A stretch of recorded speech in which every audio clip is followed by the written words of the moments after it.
दोस्तों, गोवा में real estate बाजार पिछले कुछ सालों में तेजी से बदल रहा है।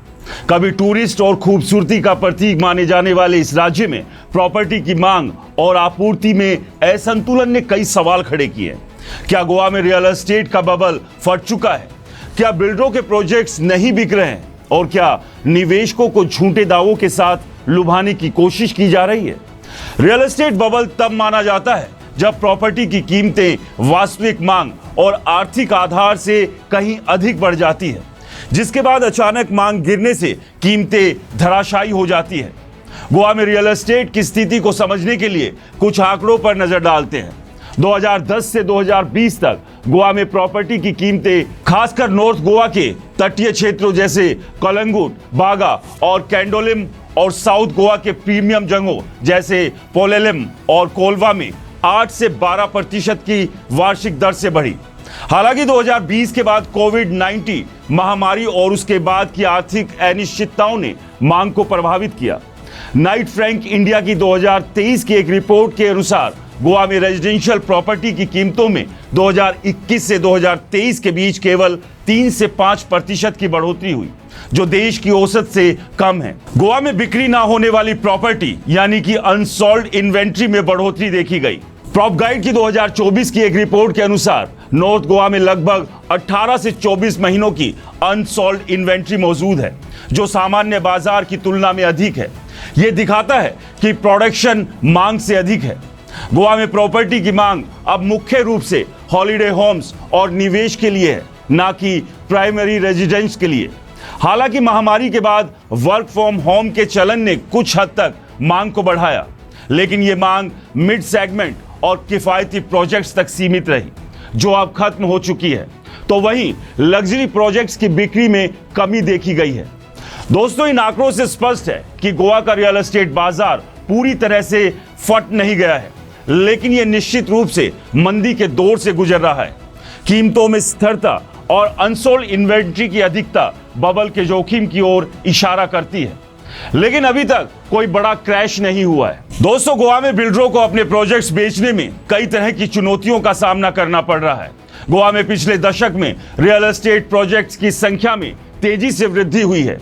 मैजिक ब्रिक्स की वेबसाइट के अनुसार गोवा में 2024 तक 2700 से अधिक प्रॉपर्टी लिस्टिंग्स बिक्री के लिए उपलब्ध थी, जिसमें फ्लैट्स, विला और प्लॉट्स शामिल हैं। इनमें से कई प्रोजेक्ट्स नॉर्थ गोवा के मोरजिम, कैंपल और बिचोलिम जैसी जगहों में हैं। इतनी अधिक आपूर्ति के कारण बिक्री की गति धीमी हो गई है। दोस्तों, गोवा में प्रीमियम लोकेशंस में प्रॉपर्टी की कीमतें 10 से 20 हजार रुपए प्रति वर्ग फुट तक है, जो मिडिल क्लास निवेशकों के लिए महंगी है। उदाहरण के लिए मोरजिम में एक 3 BHK विला की कीमत 2 से 3 करोड़ रुपए से शुरू होती है, जो केवल हाई इनकम ग्रुप के लिए सुलभ है। निवेश अब गोवा की तुलना में अन्य उभरते बाजारों जैसे हिमाचल प्रदेश, उत्तराखंड या कर्नाटक के तटीय क्षेत्रों की ओर आकर्षित हो रहे हैं, जहां प्रॉपर्टी सस्ती और रिटर्न की संभावना अधिक है। गोवा में रियल एस्टेट से जुड़ी धोखाधड़ी की घटनाएं हाल के सालों में बढ़ी है। बिल्डर और प्रॉपर्टी डीलर निवेशकों को आकर्षित करने के लिए झूठे दावों का सहारा ले रहे हैं। कई बिल्डर प्रोजेक्ट्स को प्रीमियम लोकेशन के रूप में प्रचारित करते हैं, जबकि वास्तव में वो मेन टूरिस्ट प्लेस या बीच से दूर होते हैं। उदाहरण के लिए कुछ प्रोजेक्ट्स को नॉर्थ के मशहूर बीच के पास के रूप में एडवर्टाइज किया जाता है, जबकि वो 5 से 10 किलोमीटर दूर है। दोस्तों, बिल्डर अक्सर प्रोजेक्ट्स में स्विमिंग पूल, क्लब हाउस और 24 घंटे सुरक्षा जैसी सुविधाओं का वादा करते हैं, जो पूरा नहीं होता। 2023 में गोवा रेरा ने ऐसे 50 से अधिक मामलों में शिकायतें दर्ज की, जहां बिल्डरों ने वादे के मुताबिक सुविधाएं नहीं दी। ईडी ने अप्रैल 2025 में गोवा में 1000 करोड़ रुपए के भूमि घोटाले का खुलासा किया। इस घोटाले में उच्च मूल्य की जमीनों को धोखाधड़ी से ट्रांसफर किया गया और इस क्राइम से आई इनकम को रियल एस्टेट और लग्जरी संपत्तियों में निवेश किया गया। ईडी ने 600 करोड़ रुपए से अधिक की संपत्तियों के डॉक्यूमेंट जब्त किए। गोवा में रियल एस्टेट में निवेश करने से पहले निवेशकों को सावधानी बरतनी चाहिए। पहला, प्रोजेक्ट के रेरा रजिस्ट्रेशन और बिल्डर के ट्रैक रिकॉर्ड की जांच करें। गोवा रेरा की वेबसाइट rera.goa.gov.in पर प्रोजेक्ट्स की जानकारी मौजूद है।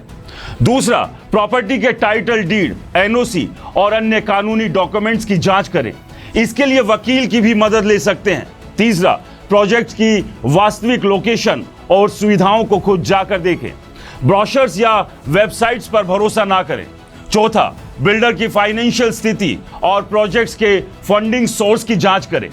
गोवा का रियल एस्टेट बाजार पूरी तरह से ढहा नहीं है, लेकिन यह निश्चित रूप से चुनौतियों का सामना कर रहा है।